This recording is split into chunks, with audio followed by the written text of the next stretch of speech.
Goeienaand, het is nog 2 April, nou 1900 SA tyd, tydens die berig en ek is Morne Botha, korrespondent vir Koepel TV, en 'n vars nuwe update vir die Iran-oorlog.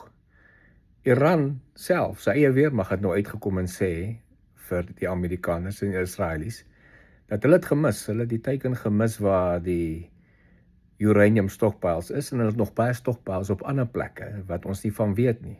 So, eers sê hulle het nie uranium, hulle het nie goed wat nuclear weapons kan bou nie, en so ons val hulle verniet aan, en nou kom claim hulle het nog baie net in ander plekke wat ons nog nie gekry het nie.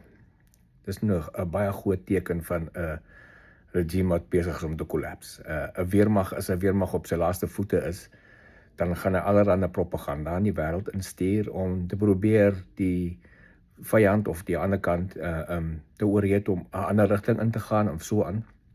En nou dat hulle gehoor het gisterand, het president Trump gesê, dat volgens ons is ons doelwit redelik voltooi, en het gaan nie met 'n lang wees nie, en gaan ons daar uittrek, maar ons gaan hulle dophou.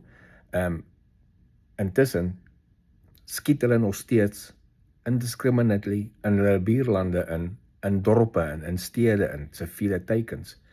En ek vermoed dis om te poog om vir een of ander rede die oorlog so lank as moontlik aan die gang te hou. Want hulle weet, sodra as die Israelies en Amerikaners onttrek en 'n klag gestryk het hulle nie regtig 'n rede om in ander plekke in te skiet nie, want dan word daar mos nie meer op hulle aangeval nie, en hulle verdedig hulle kamerstig nie meer self nie. En dan kom hulle ware klere maar net weer van tevore waar jy wys hulle is 'n terrorisorganisasie. So, hulle gaan maar net weer gestryk word. Ek vermoed hulle probeer nou die Iranse laaste bietjie van hulle regime, probeer nou bietjie die ding trek so ver as hulle kan. Hulle probeer die wêreld se ekonomie hostage hou nou. Dis wat hulle probeer. Maar hulle gaan dit nie regkry nie. Hulle het nie meer genoegsame, hulle het nie 'n weermag om dit te doen meer nie. Hulle is besig om uit hulle missiele uit te hardloop. Hulle kan nie nog inkry nie, hulle kan nie nog bou nie. So, hulle het nie oneindige of 'n unlimited stockpile van missiele en drones nie, en hulle kan net nie meer bou nie.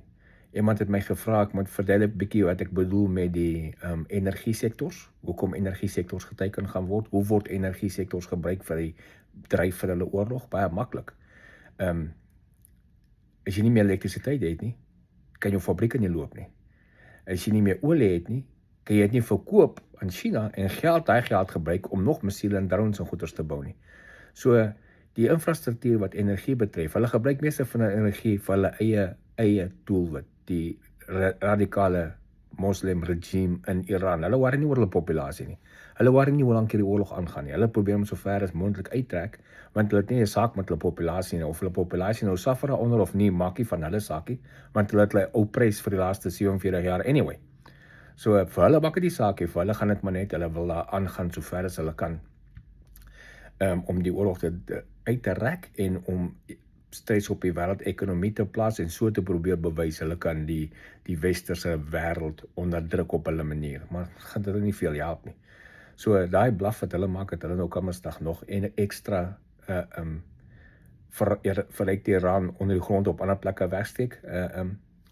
Dalk blaf hulle nie, dalk is dit so.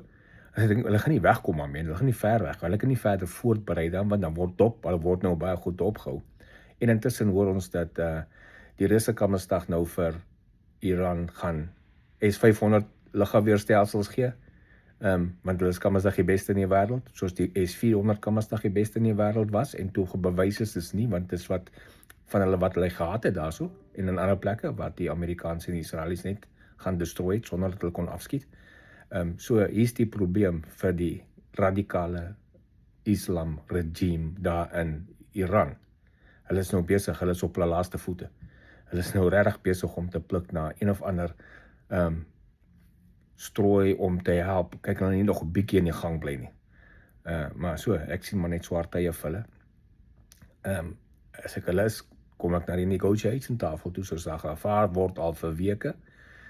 As hulle nie wil nie, dan moet hulle nou maar vir hulle kry wat na hulle kant toe kom volgende week maandag.